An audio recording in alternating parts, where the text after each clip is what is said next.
Baik saudara, terima kasih. Senang sekali dalam Serambi Topik kali ini sudah hadir juga bersama saya di studio Bung Buhari Amali, Sekretaris Redaksi Harian Serambi Indonesia, di mana kita akan seperti biasa membahas mengenai isu-isu menarik dalam Serambi Indonesia setiap harinya.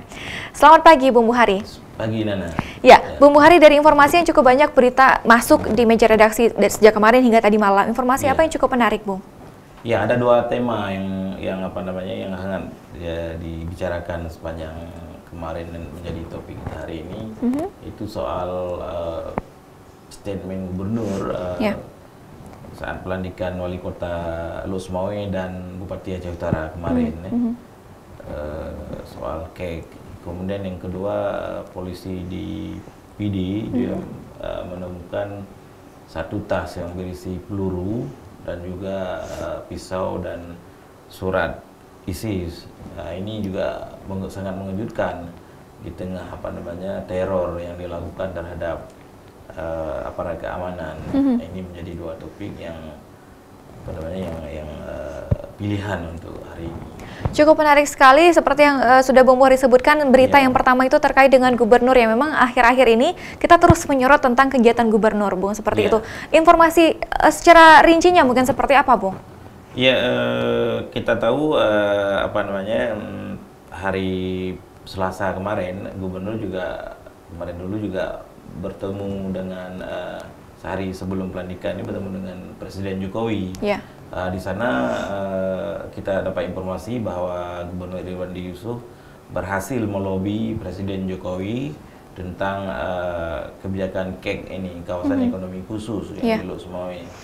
Di mana Aceh memperoleh 46% jatah yang diberikan oleh pusat apabila program proyek ini berjalan.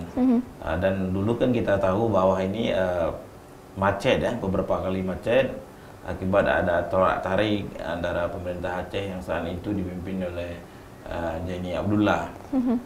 Ini kan sebetulnya sudah tertinggal, kita semestinya itu sudah jalan, tapi ada gubernur meminta revisi beberapa nggak jalan perpresnya. Kemudian kita berharap kali ini akan mulus. Dengan demikian kita akan salah satu pemerintah Aceh pemegang saham diberikan 46%. Ya, selebihnya masuk ke kas negara, tentu melalui BUMN, termasuk juga dengan Pertamina dan lain-lain, sekira itu. Tentunya 46% untuk pemerintah Aceh ini cukup besar, terbilang jumlah yang cukup besar untuk pemerintah Aceh. Apa proses mungkin selanjutnya yang akan dilakukan oleh pihak pemerintah Aceh, Bung? Ya, segera pemetaan dan sebagainya akan dilakukan, termasuk rekrutmen orang-orang yang akan ditempatkan di proyek itu, yang sempat kemarin ini macet dalam tanda kutip, dan ini saya kira akan dipicu karena ini sudah pertengahan tahun sepertinya itu sudah jalan di awal-awal tahun 2016 yang kemarin. Ini kita patut bergembira karena ini juga akan menjadi salah satu sumber ekonomi bagi Aceh dan akan menghidupkan perekonomian rakyat di sana kan. Industri juga ada di sana, sehingga pertumbuhan ekonomi di Aceh akan lebih baik dari tahun-tahun sebelumnya. Akan lebih hidup kembali seperti itu, Bung. Kemudian mungkin selain membahas mengenai KEK Arun, adakah informasi lainnya atau amanat lainnya yang juga disampaikan oleh Presiden Jokowi kepada Irwandi Yusuf? Ya, tetap seperti yang yang saat dia sampai di sini, bagaimana menumbuhkan investasi di Aceh, mengajak para investor untuk betah di Aceh, karena kan kita tahu pada 2027 nanti OSUS sudah tidak ada lagi, dan sudah berakhir, dan nanti kan Aceh tidak akan mendapatkan otonomi khusus lagi dengan sendirinya, kan tidak ada penghasilan, hanya mengharapkan dari APBN. Karena diharap dengan ada ini akan bisa menumbuhkan ekonomi rakyat.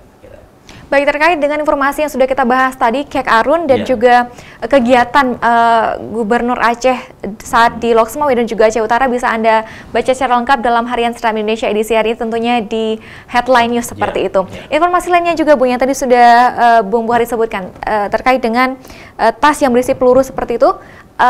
Bagaimana informasi lebih rincinya, Bung? Ya, itu kemarin pagi ditemukan ada tas di salah satu klinik praktek dokter di Mutiara di PD.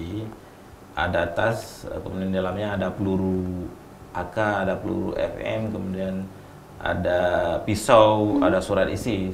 Dan ini kan mengejutkan sekali karena di tengah teror yang dilakukan oleh garis keras itu terhadap aparat keamanan. Kita tahu kan di Medan juga pernah terjadi, di Jakarta terjadi, di mana polisi menjadi korban. Apakah ini ada hubungannya? Ini polisi di PD sedang menyelidiki punya siapa dan apa motifnya dari ditemukannya tas seperti itu. Apakah ini kemudian menjadi pertanda bahwa gerakan ISIS sudah mulai masuk ke Aceh seperti itu, Bung?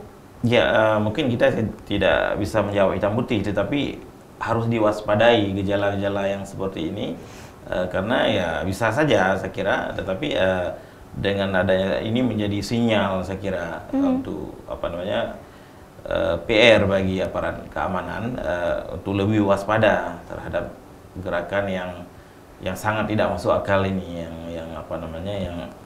yang bunuh diri yang seperti itu.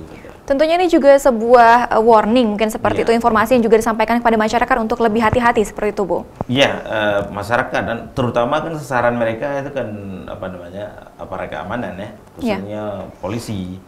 Itu yang jauh lebih berhati-hati karena kita lihat memang mereka tidak menyerang masyarakat sipil, tapi menyerang petugas keamanan. Gitu. Dan juga terkait dengan informasi tadi bisa Anda baca secara lengkap dalam Harian Seram Indonesia edisi hari ini dan juga secara online dalam www.tribunnews.com. Terima kasih Bu Muhari untuk waktunya hari ini. Saudara, demikian perbincangan dalam Serambi Topik. Assalamualaikum warahmatullahi wabarakatuh.